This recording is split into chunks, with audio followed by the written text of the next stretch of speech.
날씨 가운데 우리의 몸이 상하지 않도록 주께서 우리를 보호하시고 또 이 저녁에 주께서 저희들을 부르시고 주의 전에 하나님 설 수 있도록 인도하심을 감사하나이다. 하나님이 원하오니 우리의 살아가는 모든 일들을 통하여 우리 하나님의 선하시고 그 인자하심의 역사가 날마다 풍성하게 나타나게 하옵소서. 그로 말미암아 오직 예수님만이 우리의 생명의 꽃이 되심을 온 땅에 증거하고 또한 아버지 우리의 삶을 통하여 보여줄 수 있는 그러한 은혜가 있게 하여 주옵소서. 오늘도 3일밤 예배입니다. 주님의 성도들에게 예배할 수 있는 은혜를 주셨사오매 아버지 하나님 십자가로 완전한 우리 삶 가운데 예배가 얼마나 중요한 것을 깨닫고 감당할 수 있는 우리 모두가 되게 하옵소서. 인도하심을 감사하고 예수님 이름으로 간절히 기도하옵나이다. 아멘. 우리 찬송가 260장 찬송드립니다.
기도하며 생각하니 잠지시려나 죄가 커서 노래하러 기뻐되며 주를 보겠네 하늘에 계신 주 예수를 영원히 섬기 주원을 여기 계시오니 주원을 여기 계시오니 다 와서 주의 말씀 듣세 듣기도 하며 생각하니 잠들으시로나 죄가 컸으니 영원히 기뻐 뛰며 주를 보겠네 하늘에 계신 주 예수를 영원히 섬기 주님 약속하신 말씀 주님 약속하신 말씀 위에서 영원토록 주를 찬송하리라 소리 높여 주께 영광 돌리며 약속 믿고 굳게 서리라 굳게 서리 영원하신 말씀 위에 굳게 서리 굳게 서리 그 말씀 위에 굳게 서리라 주님 약속하신 말씀 위에서 세상 영광에게 연습할 때에 용감하게 힘써 싸워 이기며 약속 믿고 굳게 서리라 굳게 서리 영원하신 말씀 위에 굳게 서리 굳게 서리 그 말씀 위에 굳게 서리라 주님 약속하신 말씀 위에서 영원하신 주의 사랑 힘입어 성령으로 힘써 싸워 이기며 약속 믿고 굳게 서리라 굳게 서리 영원하신 말씀 위에 굳게 서리 굳게 서리 그 말씀 위에 굳게 서리 주님 약속하신 말씀 위에서 성령 인도하는 대로 행하며 주님 품에 항상 안식 얻으며 약속 믿고 굳게 서리라 굳게 서리 영원하신 말씀 위에 굳게 서리 굳게 서리 그 말씀 위에 굳게 서리 굳게 서리 굳게 서리 굳게 서리 영원하신 말씀 위에 굳게 서리 굳게 서리 그 말씀 위에 굳게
사랑합니다 내 아버지 찬양합니다 내 원망 다하여 선포합니다 예수 그리스도 주님 오심을 기다린 너희는 가만히 있어 너희는 가만히 있어 주가 하나님 내 발지어다 열방과 세계 가운데 주가 높임을 받으리라 사랑합니다 사랑합니다 내 아버지 찬양합니다 내 원망 다하여 선포합니다 예수 그리스도 주님 오심을 기다리는 우리 한번 기도하겠습니다. 하나님, 무더운 여름 날씨 가운데서도 우리의 가정과 일터와 우리의 건강과 우리의 삶을 지키시는 감사하고 또 이 저녁에도 주님 앞에 저희들이 겸손하게 엎드릴 수 있음을 감사하며 주님, 우리 살아가는 길 가운데 감당해야 할 많은 일들 우리가 이겨내야 할 많은 부분들 하나님 그때마다 주님 도우심으로 넉넉하게 힘을 승리하기를 간절히 기도합니다. 특별히 주의 교회가 정말 마지막 때에 우리 하나님의 선하신 뜻을 온전히 이루어지는 이 교회 정말로 주님이 기뻐하시고 즐거우시는 교회가 되기를 무엇보다도 우리 교회 생활의 기도로 온전한 예배가 헛되기를 기도하시고요 구주와 성교가 소망이 되고 믿음의 거룩한 다음 세대가 세워질 수 있도록 이 시간 간절히 기도하시기를 원합니다. 오늘 주 말씀을 통하여 주님 우리께서 마지막 부분을 우리가 보게 되는데 주님 말씀 가운데 주의 은혜가 우리 가운데 가득하기를 우리 시간 2분 동안만 우리 같이 동성으로 기도합니다. 오늘 가신 우리 하나님 아버지 무더운 여름 날씨 가운데 우리의 몸을 상하게 하시고 우리의 삶이 지치기 쉬운 아버지라는 지금 이때에 주께서 저희들을 그 어려움 중에도 지키시고 보호하시고 무엇보다 하나님 아버지 이 저녁에 주님 앞에 올라와 주님 앞에 엎드릴 수 있는 아버지 귀한 은혜 주심을 감사합니다. 주님 앞으로 우리가 살아갈 모든 인생 가운데 어떤 아버지 사랑과 어떤 환경 속에서도 나 홀로 가는 외로운 인생이 아니라 날마다 순간순간마다 우리를 도우신 아버지 주의 은혜 주의 진리의 성령님을 바라보면서 하나님 늘 그 은혜 가운데 넉넉하게 승리할 수 있도록 주의 성도들의 모든 삶과 환경을 모든 상황과 여건들을 우리 하나님 아버지 주장하여 주옵소서. 원합니다. 주님 우리 풍당서북교회가 정말 이 마지막 때에 주님의 뜻을 이루는 교회가 되게 하옵소서. 우리의 뜻을 이루는 교회가 되지 말게 하여 주옵소서. 오직 아버지 하나님의 뜻이 이루어지는 교회 오직 하나님 아버지만이 영광 받으시는 교회 오직 하나님 아버지가 기뻐하시고 즐거워하는 교회가 될 수 있도록 하나님 아름답게 세워주시고 주장하여 주옵소서. 그들이 이를 위하여 온전한 예배가 걷는 교회가 되게 하여 주옵소서. 사랑하는 주의 성도들이 하나님과 만남의 시간 예배를 하나님 소중하게 여기며 믿음으로 감당하며 지킬 수 있도록 복을 내려 주옵소서. 하나님 아버지 구주와 성교가 소망이 되게 하옵소서. 이 땅의 한 영혼들을 살리기 위한 아름다운 구제 그 한 영혼을 살리기 위한 귀한 성교를 위하여 주의 교회가 하나님 아버지 기꺼이 더 아름답게 하나님 아버지를 충성하고 순종할 수 있도록 하나님 인도하여 주옵시고 아버지 무엇보다도 정말 주님 아버지 믿음의 다음 세대가 우리의 자녀들의 하나님 믿음의 다음 세대가 되어 하나님의 거룩하신 뜻을 완벽히 펼쳐가며 주님이 필요한 값을 지불하고 세우신 이 재단 평동서북교회를 더 아름다운 교회로 더 주님의 뜻을 이루는 교회로 세워갈 수 있도록 우리 하나님 아버지 인도하여 주옵소서. 하나님 영원합니다. 오늘도 주님 저희들을 부르셨사오니 주님만의 영광을 받으시옵소서. 이제 주께서 마지막 말씀을 통하여 주실 귀한 은혜를 사모하는 이 시간 드렸사오니 주여 함께하여 주옵소서. 주님만의 영광을 받으시옵소서. 은혜로우신 우리 하나님 아버지, 우리를 사랑하셔서 이 무더위 속에서도 지켜주시고 주와 약속된 시간들을 믿음으로 지킬 수 있도록 감당할 수 있도록 저희들을 불러주시며 인도하시니 감사를 드립니다. 우리가 가는 걸음마다 홀로 가는 긴 생길이 아니라 늘 언제나 어디서나 우리 함께 하시는 우리 하나님의 은혜를 기억하며 동행하시는 그 성령님 따라서 주님, 우리가 더 귀하게 이 험한 세상을 하나님 믿음으로 승리하고 우리의 모든 삶을 통하여 오직 하나님의 뜻이 이루어지며 오직 하나님만의 영광과 찬양 받으시는 아름다운 우리의 가정과 우리의 교회가 되게 하시며 우리의 자녀들의 삶이 되게 또한 인도하여 주옵소서.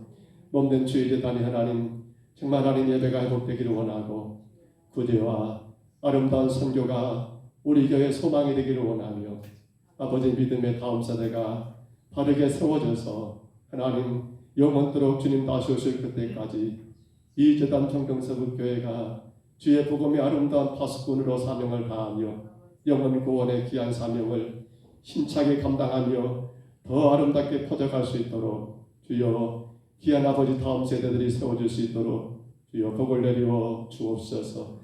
오늘도 이렇게 마지막 부분의 말씀을 우리가 함께 나누며 아버지 하나님 이제 베레스의 계보를 통하여 하나님 은혜를 사모합니다.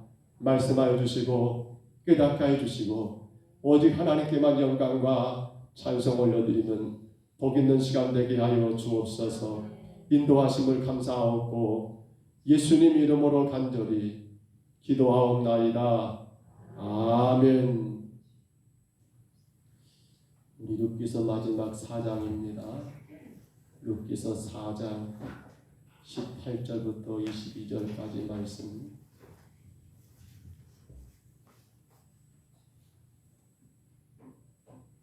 룻기서 4장 18절로 22절입니다.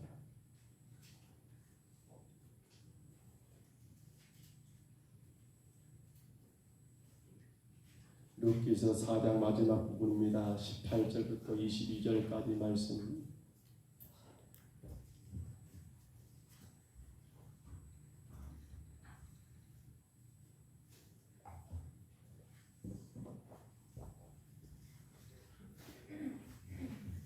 (18절부터 22절을) 같이 한번 읽습니다. 베레스의 계보는 이러하니라. 베레스는 헤스론을 낳고 헤스론은 람을 낳고 람은 암미나답을 낳고 암미나답은 나손을 낳고 나손은 살몬을 낳고 살몬은 보아스를 낳고 보아스는 오벳을 낳고 오벳은 이세를 낳고 이세는 다윗을 낳았더라. 아멘. 여러분, 룻기서는 사사시대에 기록된 한 성경의 부분입니다. 사사기가 끝나갈 쯤이겠지요. 그런데 우리가 룻기서를 시작하면서 1장 1절부터 이제 마지막 4장 22절을 보면서 룻기 하면 가장 먼저 우리 머리 가운데 떠오르는 게 아마 한두 가지씩은 있을 것 같아요. 룻기 하면 뭐가 떠오를까요? 룻기 하면 뭐가 떠올라요? 룻기 하면 룻기 떠오르는 게 다 있죠. 룻기 하면 뭐가 떠올라요? 룻이 떠오르죠. 룻이. 그렇습니다. 또 룻기 하면 뭐가 떠오를까요? 룻의 시어머니였던 나오미도 떠오를 수 있고요. 보아스도 떠오를 수 있고요. 또 룻기 하면 누가 떠오를까요? 모압인 이방 여인. 그렇습니다. 또 룻기 하면 사실 룻기는 굉장히 짧은 성경입니다. 그러나 이 룻기가 그냥 여러분 이 엘리멜렉의 가정사의 이야기도 아니고요. 그런다고 해서 보아스의 여러분 그 가정사 이야기를 다돌기 위해서 쓴 책도 아니고요. 어찌 보면 사사기라는 그러한 시대적인 특징이 뭐예요? 누가 없는 시대입니까? 왕이 없는 시대지요. 왕이 없는 건 아니에요. 왕이 있습니다. 누가 이스라엘의 왕이십니까? 하나님이 왕이신데 왕 대신 하나님을 거부해버리고 자기들은 사람의 왕을 구하기 전 그 단계가 지금 그 전 단계가 바로 사사의 시대였지 않습니까? 룻기도 여러분 그 사사시대 안에 포함되어 있기 때문에 어찌 보면 왕이 없는 시대, 아니 하나님을 왕으로 인정하지 않는 그런 시대 가운데서 룻기는 뭘 보여주고 있습니까? 장차 왕으로 오실 분이 누구이신가? 결국 보아스라는 사람을 만나게 된 것도, 그리고 거기서 오늘 누가 태어납니까? 오벳이 태어난 것도, 그리고 오벳을 통해서 마지막 누가 태어났습니까? 오늘 본문에서는 다윗이 태어난 것도. 그러면 이제 그렇게 다윗 다음으로 여러분 다윗의 우선 오신 예수 그리스도가 진정한 메시아의 오심에 대한 것들을 여러분 알려주는 그런 책이라고 우리는 이야기할 수 있을 거예요. 그래서 룻기하면 여러 가지 사람들의 이름도 있고요, 또 그러한 상황도 있고요, 여러 가지 그러한 사건들도 많이 있겠습니다만, 우리는 어찌 보면 룻기를 통해서 결국 하나님은 누구를 여러분 끄집어내기 위한 겁니까? 바로 다윗이라고 하는 이 사람을 끄집어내기 위해서 룻기가 그렇게 기록되지 않았을까? 또 그 모든 스토리가 그렇게 여러분 진행되지 않았을까? 우리는 짐작해 볼 수 있는 일이 아니겠습니까? 그런데 여러분, 이러한 룻기를 우리는 사실 여기까지 이해하기 전에는 룻기를 보면서 한 가지 기대했던 건 뭐냐면, 그래 엘리멜렉의 가정이 풍년이 아니라 흉년 들어서 하나님의 땅 베들레헴을 떠나 모압으로 이사를 갔다. 그들의 선택은 그들의 결과가 가져왔습니다. 그 선택의 결과는 여러분 엘리멜렉도 그리고 기론과 말론 두 아들도 다 죽게 되고, 그리고는 결국 나오미는 홀로 되어서 여러분 며느리 룻과 더불어 다시 베들레헴으로 돌아갈 수밖에 없는 그러한 상황을 그리고 있잖아요. 그러니까 우리가 룻기서에서 여러분 가장 어찌 보면 큰 뭐랄까요, 크라이막스를 할 수 있을까요? 물론 여기도 될 수 있습니다만은, 이제 룻과 보아스의 그 만남, 룻과 보아스의 그 만남의 그 과정들을 통해서 그려진 게 뭡니까? 결국 바로 기업 물을 짜라가는 이 말. 당시 그 사회 제도 가운데 하나가 여러분 어느 한 기업에 어느 한 가문이 여러분 올라가게 되었을 때 그 기업을 대신 그 가까운 친족들이 책임지고 물어줌으로 인하여 그 가문을 세워주는 그 아름다운 이야기들이 사실 우리는 룻기서에서 그쪽을 많이 집중하여 보게 되잖아요.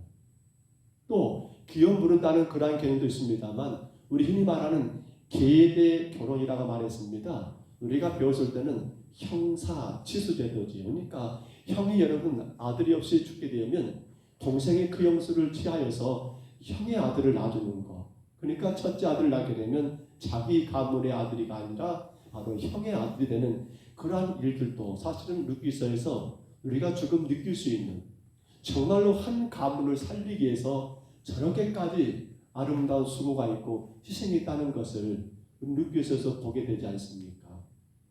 그런데 오늘 우리가 이제 마지막 여러분 18절을 시작하면서 글쎄 여러분도 그런 마음이 있을 거예요. 조금 이해가 안 되니, 아니 이해가 안 될 정도가 아니라 대단히 큰 충격이 바로 18절 말씀이 아닐까 싶어요. 뭐라고 시작했습니까? 베레스의 계보는 이러하니라. 누구의 계보를 지금 들춰내고 있습니까? 베레스라고 하는 사람의 계보를 여러분 마지막 부분에 하나님은 그걸 끄집어내더라는 거예요. 물론 제가 서두에 방금 언급했으니까 누가 오시기 위하여, 다윗이 오기 위하여, 그리고 다윗을 통해서 영원한 우리의 메시아 왕 되시는 예수 그리스도가 오기 위하여 여러분 당연히 베레스 혹은 그 전 여러분 그렇게 올 수 있는 일이겠습니다만, 근데 그렇게 돼버리면 결국 엘리멜렉의 가정은 뭐가 되냐는 거예요. 자, 그렇게 돼버리면 그들의 귀한 물을 짜에 책임을 졌던 거 이해하십니까? 보아스가? 여러분 그게 무슨 과연 의미가 있냐는 거예요. 사실 우리가 이 문구를 설명할 때 여러분 이러한 충격에 빠져듭니다. 아니 하나님은 엘리멜렉 가정이 그렇게 쫄딱 망해버리고 남자들이 다 죽어가지고 이제 여자들만 돌아가가지고 그 가문을 세우시기 위해서 그 엄청난 일을 행하겠고, 여러분 룻을 한번 생각해 보세요. 이방 여인 모압 여인입니다. 그가 여러분 보아스라는 그 남자에게 들어간다? 우리 이미 말씀 나눴잖아요. 보아스가 타작마당에서 타작이 다 끝난 다음에 거기를 떠나자면 거기에 여러분 그냥 어떤 포장 깔아놓고 거기에 누워 잠잘 때 시험을 나누가 뭘 하겠습니까? 너는 그가 잠들게 되면 가만히 그의 이 발 아래서 이불을 들고 그 속에 들어가면서, 아니 세상에 당신의 며느리입니다. 그리고 젊은 며느리예요. 근데 그 며느리 보고 보아스는 나이가 솔찬 있는 걸로 느껴지잖아요. 그러니까 보아스가 말한 게 뭡니까? 네가 젊은 자도 아니고 나이 많은 나를 이렇게 택했다는 그런 쪽으로 우리가 말씀을 들었잖아요. 그러니까 룻의 입장은 대단히 수치스러운 일이에요. 젊은 여인이 나이 많은 그러한 여러분, 룻에게는 보아스는 이방 남자 아닙니까? 룻은 모압 사람이고 보아스는 베들레헴 사람이니까 그 수치를 여러분 불구하고 룻이 보아스에 갔던 이유는 뭡니까? 하나입니다. 그가 그 지역의 유력자요, 우리 집안의 기업을 책임질 자기 때문에 나오미는 아야 네가 가거라, 네가 그 일을 좀 해야겠다라고 그렇게 룻을 여러분 밀어냈고, 룻도 당연코 내가 내 가문을 살려야 한다는 그런 책임감과 의무감 때문에 그 일들을 했던 건 아닙니까? 근데 왜 오늘 말씀의 결론은 베레스의 계보가 나오냐는 거예요. 물론 서두에 다 이미 말씀을 드렸기 때문에 충분히 이해가 될 줄 압니다. 그런데 우리는요, 여기서 사실 베레스의 계보도 중요합니다만은 오늘 저와 여러분의 계보는 그 안에 포함되지 않았을까요? 우리는 어떻게 여러분 구원받고 우리는 어떻게 지금 하나님의 자녀로 여기 있게 되었습니까? 저는 그렇게 말하고 싶어요. 여러분들이 주님을 예배하고 믿음으로 예배하고 있다면 우리의 계보도 어디 안에? 바로 예수 그리스도 계보 안에. 그렇지 않습니까? 다윗의 여러분 그러한 그 적보 안에 오늘 저와 여러분 이름도 분명히 기록되었을 거라는 거예요. 근데 어떻게 말입니까? 우리는 그것을 오늘 본문 가운데 몇 가지를 좀 생각해 봐야 합니다. 첫째가 여러분 이렇게 한번 생각해 보세요. 하나님의 섭리라는 그러한 개념 말입니다. 즉 하나님의 선택이라는 개념을 생각해 보세요. 우리는 창세기 12장에서 하나님이 누구를 선택하십니까? 아브라함을 선택하십니다. 아브라함을 부르셔요. 근데 이해할 수 없습니다. 왜 아브라함일까? 물론 데라의 아들이고 셈의 후손이고 맞습니다. 그런데 왜 하필 아브라함이냐고 물은다면 여러분 거기서 저는 뭐라고 대답을 해야 합니까? 글쎄요. 무슨 신학적으로 원리가 있는가 모르겠지만 아무리 생각해봐도 신학적인 특별한 원리는 없는 것 같아요. 그러나 중요한 것은 누가 하나님이 누구를 아브라함을 택했다는 것 말고는 더 큰 이유를 대란다면 조금 여러분 곡해가 될 수 있을 것 같아요. 누가 택하신 거예요? 하나님의 선택이었다는 거예요. 아브라함을 하나님이 선택하셨습니다. 그리고 그 아브라함에게 하나님이 약속하셨지요. 우리 그 약속 한번 봐볼까요? 하나님이 아브라함에게 약속했던 그 약속 말입니다. 창세기 17장 7절입니다. 한번 올려줘 보세요. 같이 한번 읽어볼까요? 내가 내 언약을 나와 너 및 내 계대 후손 사이에 세워서 영원한 언약을 삼고 너와 내 후손의 하나님이 되리라. 아멘. 아브라함에게 하나님이 이러한 약속을 하나님이 아브라함을 선택하시고 그렇게 하나님이 아브라함과 언약을 체결하신 거예요. 아브라함이 어떤 특별한 이유가 있어서가 아니라 하나님은 아브라함을 통해서 이스라엘이라는 그 민족을 여러분 형성하기를 원했고 그 이스라엘 히브리 민족의 출발점을 누구에게 두고 있는 겁니까? 아브라함을 두고 있더라는 사실입니다. 그래서 이스라엘 민족들은 아브라함에 대한 대단히 큰 의지를 하고 있지요. 아브라함의 후손이라는 그런 자부심이 대단히 크지 않습니까? 여러분 그러나 아브라함의 선택은 그런다고 칩시다. 그러면 아브라함이 아들을 낳습니다. 첫째가 누구예요? 물론 여러분 첩의 아들이지만 첫째는 누굽니까? 이스마엘이에요. 근데 하나님의 선택은 누굽니까? 누구예요? 이스마엘입니까? 아니죠. 누구의 아내요? 사라가 낳은 여러분 이삭을 하나님은 또 그를 선택했다라는 거예요. 그러면 이삭은 또 그냥 넘어갑니까? 이삭은 쌍둥이 아들을 낳습니다. 누구예요? 형은 에서였고 둘째는 누구예요? 야곱이었죠. 그렇습니까? 네. 마스크를 벗을 때가 왔으면 좋겠습니다. 여러분들이 말을 하는지 안 하는지가 모르겠어요. 자, 근데 왜 하나님의 에서가 아니라 또 야곱이냐는 거예요. 그럼 뭐라고 말을 해야 합니까? 야곱이 태어나게 된 태중에서 지성하고 싸워가 이겼습니까?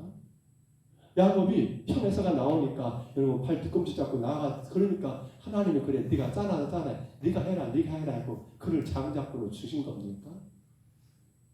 여러분 더 기가 막힌 것은 야곱이에요. 야곱은 아들 몇 명 낳습니까? 12를 아들입니다. 그러면 여러분 야곱을 통해서 그 대를 이은 사람은 누구예요? 첫째 아들 르벤입니까? 아니에요. 넷째 아들 누구예요? 오늘 이 베레스의 계보죠? 누굽니까? 바로 유다가 여러분 하나님이 그 유다를 택해서 그 유다를 통하여 결국 오늘 베레스의 계보가 거기서 나오게 되고요. 그리고 그를 통해서 다윗이 오게 되고요. 그리고 다윗 형에 누가 오신단 말입니까? 메시아 되신 예수님이 오시게 됐더라는 거예요. 자, 그러면 우리는 할 말이 없습니다. 하나님 왜 이런 선택입니까? 라고 묻는다면 이건 뭐예요? 이건 우리가 그것을 따지고 우리가 거기에 대해서 의문을 제기할 것은 전혀 없습니다. 하나님 왜 엘리멜렉이 아니라 베레스입니까? 라고 사실 저는 대단히 아쉽습니다. 하나님이 좀 이 엘리멜렉 가문을 통해서 뭔가 역사하지 않을까 했는데 그것은 이렇게 끝나버리잖아요. 근데 거기에 대해서 우리가 뭐라고 토달 이유가 없더라는 거예요. 이 모든 것 하나님의 섭리요, 하나님의 계획 가운데 선택된 하나님의 일이었다는 것. 모세가요 호렙산 떡이나무 가운데서 그 불이 꺼지지 않는 걸 보면서 참 희한하다. 어떻게 불이 저렇게 안 꺼지고 계속 그대로만 타고 있다고 가까이 가니까 하나님이 모세에게 명하시잖아요. 네가 선 것은 걸어가고 산바 벗어라. 그리고 나서 모세에게 하나님 뭐라고 합니까? 너는 내 백성 이스라엘을 히브리 백성들을 애굽에서 끄집어내라고 인도하라고 말하잖아요. 그러니까 모세가 여러분 여러 가지를 이유를 댑니다. 이런 이유 저런 이유 수많은 이유를 대요. 끝까지 된 이유 가운데 하나가 뭐냐면 출애굽기 4장 13절인데요. 모세가 이렇게 말해봅니다. 모세가 이르되 오 주여 보낼 만한 자를 보내옵소서라고. 보낼 만한 자를 보내주지 왜 나냐고.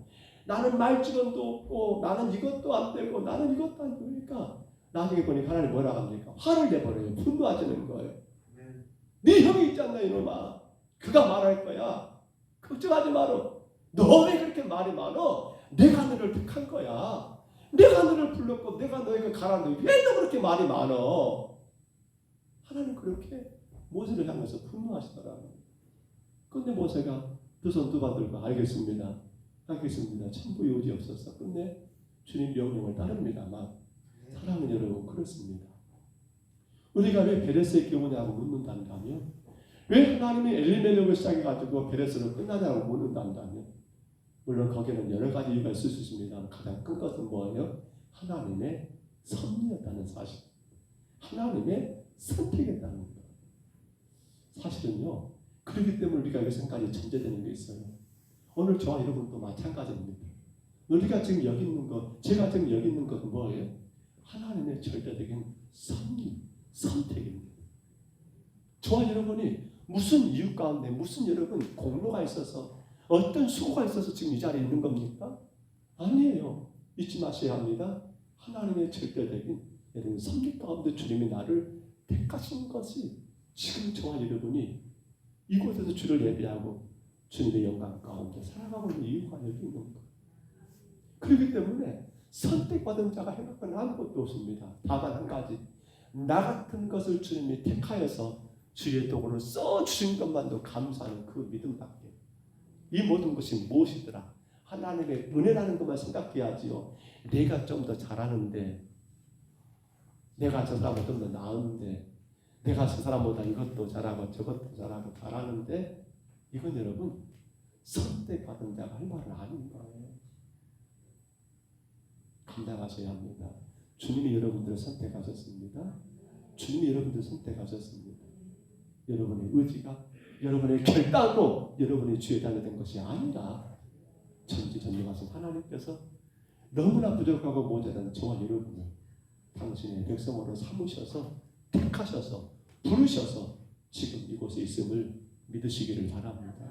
그것이 바로 베레스의 계보를 통해서 우리가 첫 번째 보아야 할 내용이에요. 또 보실까요? 왜 베레스의 계보입니까? 왜 엘리멜렉이 아니라 베레스입니까? 라고 묻다면 우리는 여기서 복음에 대해서 한번 생각해야 합니다. 자, 여러분 베레스는 결국 누구였습니까? 야곱의 아들 누구예요? 바로 유다의 야곱의 네 번째 아들 유다입니다. 유다. 제가 거기까지는 올리지 않았습니다만 야곱이 마지막 임종을 앞두고요 자기 아들을 다 불러드립니다. 그렇죠. 한번 찾아볼까 제가 한번 알렸는데 창세기 49장일 거예요. 창세기 49장으로 가보십시오.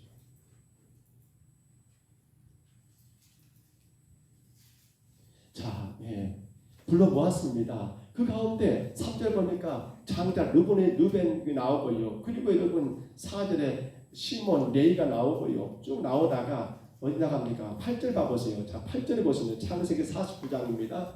8절에 보시면 이렇게 나옵니다. 유다야, 너는 내 형제의 찬송이 될지다. 내 손이 내 원수의 목을 잡을 것이요 내 아버지 아들들이 내 앞에 절하리로다. 유다는 사자새끼로다. 내 아들아, 너는 움킨 것을 찢고 올라갔도다. 그가 엎드리고 웅크린 숫사자 같고 암사자 같으니 누가 그를 범할 수 있으랴. 10절입니다. 이렇게 나옵니다. 규는 뭡니까? 바로 심판하는 하나의 기구입니다. 지팡이를 할 수 있습니다. 이건 뭐예요? 이건 왕권을 상징합니다. 왕이에요. 그러니까 규가 누구를 떠나지 아니하고 유다를 떠나지 아니하며 통치의 지팡이가 그 발 사이에서 떠나지 아니하기를 실로가 오시기까지 이르느니 그에게 모든 백성이 복종하리로다. 아멘. 그렇게 여러분, 아버지 야곱은 이미 그렇게 예언을 했습니다. 유다는 바로 모든 자들의 통치자가 될 것이라고요. 그러니까 결국 유다가 통치자가 되는 것이 아니라 유다를 통해서 누가 오시는 거예요? 바로 통치자 되시는 예수 그리스도. 여러분, 규입니다. 바로 통치의 지팡이입니다. 심판자였습니다. 이건 법이라 할 수 있습니다. 옳고 그름을 판단하는 규입니다. 누가 하시는 거예요? 바로 예수 그리스도 메시아가 오심을 여러분 유다를 통해서 보여주고 있는 거예요. 근데 그 유다의 우선이 누굽니까? 바로 엘리멜렉이 아니라 누구란 말입니까? 베레스라는 거예요. 베레스. 그래서 엘리멜렉이 아니라 왜 베레스냐고 물을 때 바로 여기서 우리는 생각이 합니다. 예수 그리스도께서 이 세상에 여러분 이 세상 오시는데 베레스의 계보는 이와 같은 하나님의 경륜이 이루어지는 과정과 거기에 담겨있는 복음의 비밀을 알게 해주는 것이 바로 이 베레스의 계보더라는 거예요. 복음의 비밀이 여기 안에 있지 않습니까? 성도 여러분, 유대인들은요, 우리가 앞서 본 것처럼 아브라함의 후손이라는 그 개념을 대단히 중요하게 여깁니다. 또 유대인들은요, 이 히브리 왕조 누굽니까? 다윗입니다. 다윗, 히브리 왕조가 되는 그 다윗의 왕조에 대해서 굉장히 긍지심을 가지고 있습니다. 그러면서 그들은 메시아가 분명코 바로 아브라함의 여러분, 아브라함 믿음의 조상인 아브라함과 히브리 왕조의 뿌리가 되는 다윗의 자손을 통해서 분명히 오시는 그가 메시아가 될 거라는 것을 그들은 생각하고 있습니다. 근데 바로 오늘 이 베레스의 계보가 그것을 뭐하고 있는 거예요? 증명해 주고 있는 그런 계보가 되더라는 겁니다. 그러나 우리가 이 계보를 봤습니다만 여러분 또 우리가 마태복음 1장에서 그 족보가 나오지요. 보시면 혈통과 신분을 가장 중요하게 여기는 그러한 사회가 어디예요? 유대 사회입니다. 굉장히 중요하게 여기죠. 혈통, 신분. 그러니까 자기들은 뭐예요? 자기들만 선민이고 나머지는 다 이방인들. 자, 선민만 하나님이 선택했고 이방인들 선택하지 않았다라는, 즉 복음을 대하여 잘못하고 있는 민족이 누굽니까? 유대인들이에요. 그래서 마태복음에 가서 보시면 여러분 이 누굽니까? 아브라함과 다윗의 자손 예수 그리스도의 세계가 나옵니다만은 거기 보시면 오늘 성경에도 등장하는 이름도 있습니다만 누가 등장해 버립니까? 족보에 이방의 여인들이, 또 여러분 이방 여인이 아니라 할지라도 굉장히 비정상적인 그런 관계를 통해서 이루어진 여인들의 이름이 세상에 그런 유대인들의 족보 가운데 등장한다는 거예요. 이건 뭘 말하는 거예요? 자기들만이 복음의 혜택을 받는 여러분 그런 특별한 존재들이 아니라 복음은 온 세상 모든 사람들에게 다 여러분 증거되고 그 효과가 바르게 전달되고 선포되어야 할 것임을 분명히 보여주기 위한 것이 바로 그 족보과도 등장하는 여인들의 이름이에요. 전도 몇 번 말씀드렸습니다만은 이스라엘 백성들은 숫자를 쓸 때도 사람을 수를 쓸 때도 여자는 넣어야 안 넣어요? 안 넣어요. 근데 세상에 메시아의 족보 가운데 여자가 들어갔다? 죄송합니다. 그리고 그것도 이방의 여인들이 들어갔다?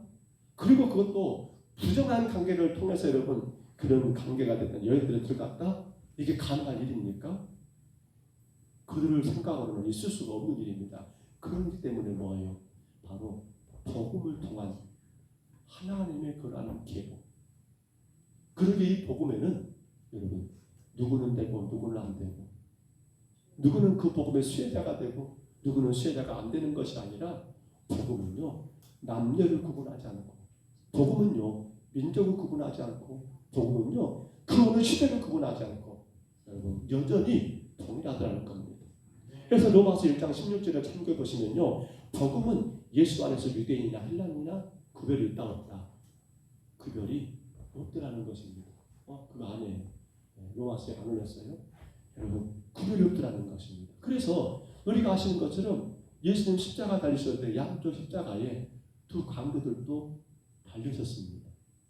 근데 그 찰나한 그 순간에 한 강도는 예수님 말씀하십니다. 네가 오늘 나와 함께 어디 있을 것이다 라고요? 낙원에 있을 것이다. 이게 복음입니다. 이게 복음. 율법으로는 있을 수가 없습니다. 세상의 그 어떤 기준으로는 가능하지 않습니다. 여러분 또 사마리아 수가성 여인도 가보세요. 남편이 5 있습니다. 지금 있는 남편도 지 남편이 아닌데요. 어찌 보면 대단히 여러분 음란한 그런 여인이지만은 그러한 여인까지라도 어떻습니까? 한순간에 만난 그 복음 예수를 통해서 그도 역시나 구원받는 놀라운 역사가 있었다는 사실은 뭘 말하는 겁니까? 바로 오늘 왜 엘리멜렉이 아니라 왜 보아스냐고, 왜 여러분 이 베레스냐고 물어볼 때에 복음의 특징을 알게 하는 계보이기 때문이라는 것을 우리가 다시 한번 깨닫게 되는 내용들이죠. 여러분 그 복음이 오늘 저와 여러분을 지금까지 인도한 것입니다. 그리고 이제는 이 복음이 어떻게 돼야 합니까? 이 복음이 우리 가운데 와가지고 우리를 주의 거룩한 자녀로 구원에게로 가게 했다 한다면, 아직도 이 복음은 여러분 여기서 끝날 시대입니까? 이 복음은 여러분에 대해서 끝날 일입니까? 이 복음은 여러분의 가정으로 끝날 일입니까? 복음이 여러분 이 땅의 여인들까지 여러분 그들을 구원했다 한다면, 복음은 여전히 아직도 이 복음 안에 들어오지 못한 모든 민족과 모든 사람들에게 여전히 증거되어서 그들도 복음으로 말미암아 어디 계보에, 베레스 계보 가운데, 다윗의 계보 가운데, 예수 그리스도의 그러한 여러분 적국 가운데 구원의 여러분 생명들로 여러분 들어와야 한다는 겁니다. 누가 할 일이에요? 누가 해야 합니까? 바로 오늘 우리가 해야 할 일이에요. 그래서 우리 교회 세 가지 기도 제목을 제가 정하면서 구제와 선교가 소망이 됐으면 좋겠다. 우리 교회가 글쎄요 나름대로 구제도 하고 선교도 합니다만, 그런데 우리가 더 그 구제에 대한 열정, 더 선교에 대한 그 열정 사실은 더 키워가야 하거든요. 그것이 우리가 할 일이에요. 사실은 그걸 위해서 모든 게 다 존재하는 거예요. 그것이 주 목적이잖아요. 주께서 교회를 세우신 목적이 뭐예요? 복음이에요. 복음이 증거되게서 영혼 구원의 목적이에요. 그걸 위해서 우리를 먼저 부르셨고요. 우리를 하여금 혹은 각 기관이며 혹은 그 단계며 그런 과정들을 지금 겪어가고 걸쳐가게 하고 있고요. 또 이런저런 행사들이며 계획들을 진행하게 한 것도 사실은 이유는 하나입니다. 그 귀한 복음이 여러분을 통해서, 우리 성경사도교를 통해서 더 많은 사람들에게, 아직도 저 베레스의 계보관 들어오지 못한 복음 밖에 있는 자들이 복음으로 말미암아 이 계보 가운데 들어올 수 있도록 할 일이 누가 할 일입니까? 우리 교회가 해야 할 일이에요. 정말로 감사한 것은 우리 당의 장로님들이 이 일에 적극적으로 많이 협력하셔서 작년에 우리가 많은 일을 했던 것 같습니다. 근데 오늘 제가 2층에서 이렇게 예배를 준비하고 하는데, 온도를 보니까요, 아까 여러분 우리 교회 온도가 저 에어컨에 보니까 33도까지 올라가 있더라고요. 아주 따뜻합니다. 근데 정말 어려운 교회들은 정말 어려울 거예요. 이 더위를 어떻게 이겼을까? 우리가 작년에 그랬던가요? 네, 샘선은 교회였던가요? 거기에 에어컨을 보냈던 일이 있습니다만, 글쎄요, 정말 어렵고 이 무더위에 힘들고 어려운 교회가 있다면 우리가 또 한 번 기도할 일이 아니겠는가? 우리는 저거 못 먹고 못 입고 못 쓴다 할지라도 영혼 구원을 위한 구제와 성전은 교회가 더 크게 해야 할 일들입니다. 그것이 교회가 이 땅에 존재하는 이유예요. 우리 잘 먹고 잘 입고 잘 쓰고 잘 놀려고 있는 것은 아니에요. 마지막 하나만 더 볼까요? 왜 엘리멜렉이 아니라 왜 베레스입니까? 라고 묻는다면 여러분 뭐가 되는 거예요? 바로 우리 축복의 통로라는 거 한번 생각해 보세요. 축복의 통로예요. 축복의 통로예요. 룻기를 시작하면서 고난으로 시작했습니다. 그런데 룻기의 끝은 어떻게 끝납니까? 회복이며 하나님 영광을 올려드린 것으로 끝을 맺고 있습니다. 그런데 여기에 등장하는 사람들을 봐보세요. 여러분 먼저 나오미를 생각해 봅니다. 그는 여러 가지 생을 다 하지요. 근데 나오미가 뭐가 되고 있는 거예요? 하나의 여러분 이 복음의 통로가 되고 있는 그런 역할을 했던 거예요. 룻도 마찬가지로 말할 것도 없지요. 보아스는 어떠고요? 마찬가지입니다.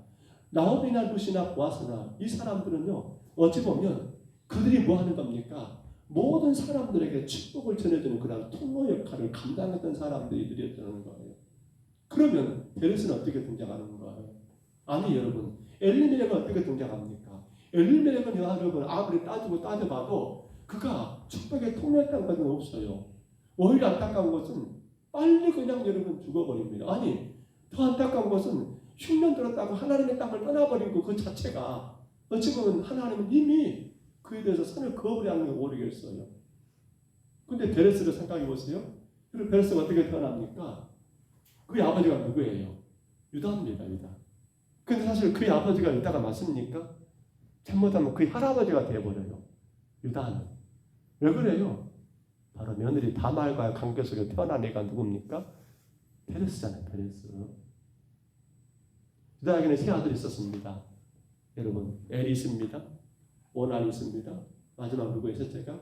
셀라가 있습니다. 근데 첫째 아들 엘과 누가 결혼했습니까? 며느리 다말이 결혼했습니다. 근데 엘이 아들도 못 낳고 그냥 죽어버립니다. 그러니까 앞서 우리가 이야기했던 형사취수제도라고 계대 결혼이라고.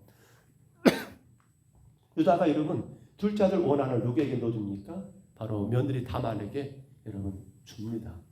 근데 이 오난도 결국 어떻게 되는 거예요? 그가 죽습니다. 하나님을 치니까. 그걸 봤던 여러분 유다가 이제 위기심을 느낍니다. 큰일 났다. 내 하나 남은 저 셀라까지 잘못하면 다말에게 들어가서 저것도 죽어버리면 우리 가면 어떻게 하지? 유다가 굉장히 심각해합니다. 그러면서 유다가 다말에게 이런 이유를 합니다. 아야 며느라, 네 막내 동생, 네 막내 시동생 셀라는 아직 어리기 때문에 내가 그를 너한테 너기가 참 아직은 어리니까 안 되겠다. 너는 그동안 네 친정 가서 조금 쉬었다가 오고 너는 크면 그때 내가 너하고 결혼시킬 테니까 너희들이 우리 가문의 대를 이어야겠다라고 이렇게 이야기를 하고 그 말을 듣고 여러분 다말은 친정으로 내려가게 된 거예요. 그런 가운데 시간이 가면서 유다는 아내가 죽습니다.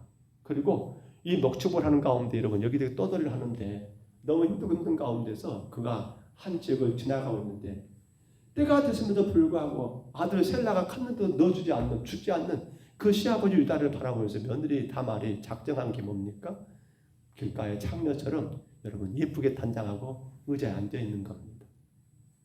아내도 죽고 여러분 그리고 또 목축업으로 여기저기 떠돌아다니던 유다가요 그렇습니다. 그 여인이 창녀인 줄 알고 그 여인을 취하여서 통친하게 되는데 나중에 알고 보니까 그가 누굽니까? 그가 자기 며느리 다말이었던 겁니다. 이야기로 생각해 보면 굉장히 다말은 추잡한 여인입니다. 아주 음란한 여인입니다. 정말 이건 질서를 파괴해보는 그런 여인이라고 말할 겁니다. 근데 여러분 정말 그렇습니까? 정말 그래요? 오늘 여러분 손에 돌멩이가 하나 있다고 생각해 봅시다. 여러분 가늠하다 붙들리면 돌을 던지라 그랬잖아요. 여러분 누구에게 돌을 던지겠어요? 유다입니까? 다말입니까? 우리가 율법대로 따져보면 누구에게 던져야 합니까? 다말에게 던져야 합니다. 근데 다말에게 던질 수가 없어요. 왜요? 다말은 자기의 쾌락을 위해서 여러분 시아버지 유다를 취한 게 아니에요. 다말은 자기가 원하는 그 어떤 여러분 마음의 만족을 추구하기 위해서 그 유다와 여러분 동침한, 계획적으로 그게 동침한 게 아니에요. 시아버지 유다가 여러분 막내 시동생 셀라를 주지 않습니다. 그러면 다말은 여러분 죄송한 표현입니다만 남자 없이는 못 사는 그런 여인이어서 그랬을까요? 아니에요. 다말에는 책임감이 있습니다. 뭐가요? 그 바로 남편, 여러분 엘이라는 그 남편, 그리고 그의 시아버지 유다, 이 가문의 대를 이어줘야 할 작업이 누가 해야 합니까? 이 여인밖에 없는 거예요. 유다의 아내는 늙어서 또 죽었고요. 그리고 유다에게는 여러분 이제 여인은 이거밖에 없잖아요. 결론은 하나예요. 유다의 며느리 다말은요, 자기 가문의 대를 잇기 위해서 어찌 보면 사람들의 손가락질 모르고 이것저것으로 비난할 줄 모르지만은 그는 뭘 할 겁니까? 그는 그 가문의 여러분 대를 이어준 하나의 통로가 되는 역할을 했던 거예요. 그렇게 태어난 사람이 누굽니까? 베레스였던 겁니다. 왜 베레스냐고 물어보면요, 바로 그것 때문이에요. 어머니 다말이 그 가문, 유다의 가문, 하나님의 계획하신 그 가문, 생각해보세요. 만약에 그 가문에 그때 끝났단다면 하나님의 계획하신 계획은 어떻게 돼버려요? 엉망이 돼버릴 겁니다. 근데 이걸 누가 한 거예요? 바로 다말이 시아버지와 동침해가지고, 여러분 딴 남자하고는 안 되잖아요. 두 남자 중에 하나예요. 누구? 셀라 아니면 누구? 그렇죠. 그 집안의 남자는 시아버지 유다와 그리고 여러분 막내 시동생 누구? 셀라가 있는데 시아버지는 셀라 안 주려고 하고 자꾸만. 그러니까 결국 다말은 뭐 한 겁니까?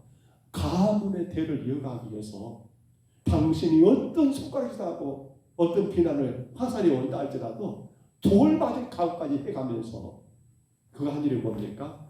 축복의 통로, 그 가문을 세우는 통로로서 여러분 이 다말이 그 엄청난 일을 했고, 그로 인해서 태어난 사람이 누굽니까?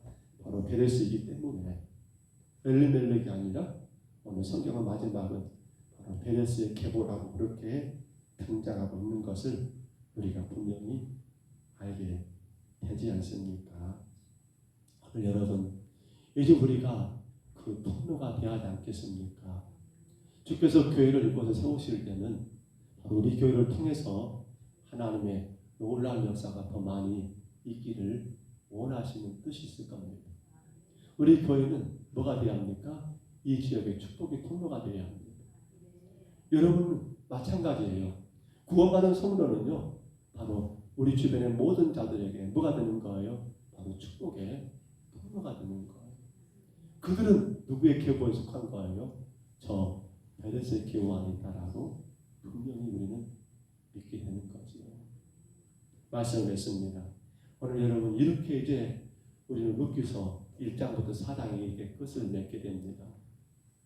한 가문, 엘리멜렉 가문이 흉년 때문에 모압으로 이주했고, 그리고 나서 다시 돌아오고 그 과정 가운데 일어났던 그러한 사건들, 어쩌면 대단히 드라마틱하고 참 또 저렇게 일들이 엮어지는구나 모르겠어요. 드라마를 좋아하시는 분들은 이 룻기서를 가만히 보면 한편의 드라마가 연상이 될 것 같아요. 그래 이렇게 진행되고 이렇게 전개되고.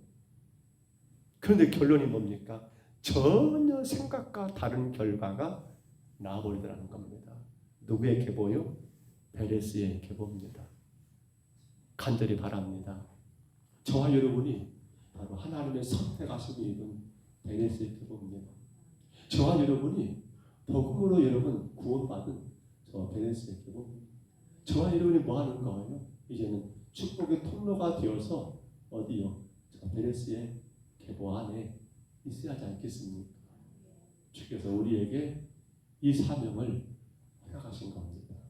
여러분, 우리 평동서북교회가 또 이 시간 예배하는 우리 모두가 베레스의 계보로 주님의 선하고 아름다운 역사를 아름답게 감당하는 주의 귀한 종들이 다 되시기를 주의 이름으로 축복합니다. 주의 이름으로 축원합니다. 우리 하나님 아버지 고맙고 감사합니다. 연약한 저희들, 여러 가지로 부족하고 모자란 저희들을 주님 사랑하셔서 불러주시고 세워주시고 인도하시니 감사를 드립니다. 우리 하나님 원하오니 우리가 엘리멜렉의 계보가 아니라 베레스 계보 가운데 속하여서 이 땅에 다시 오실 예수 그리스도를 온 땅에 증가하고 증가하는 아름다운 복음의 통로가 되게 하시고, 무엇보다도 하나님 그 복음으로 말미암아 수많은 영혼들에게 복음 대신 예수님을 증거하는 아름다운 삶을 살게 하시고, 나 같은 죄인을 택하여 부르신 하나님의 그 은혜, 그 섭리를 깨닫고 늘 범사에 감사할 수 있는 우리의 복된 삶이 되게 인도하여 주옵소서. 오늘도 주님 앞에 저희들 엎드려 싸우니 예배하는 모든 심령들을 기억하시고 복의 복을 내리워 주옵소서. 예수님 이름으로 간절히 기도하옵나이다. 아멘. 날씨가 많이 덥습니다. 잘 이겨내시고요. 무더위 속에서 건강 상하지 않도록 잘 지켜가시기를 바랍니다. 저희가 해야 할 일들 꼭 기억하시고요. 무엇보다 우리가 엎드려야 한다는 거 꼭 기억하시고 예배를 잘 감당하시면 정말 좋겠습니다.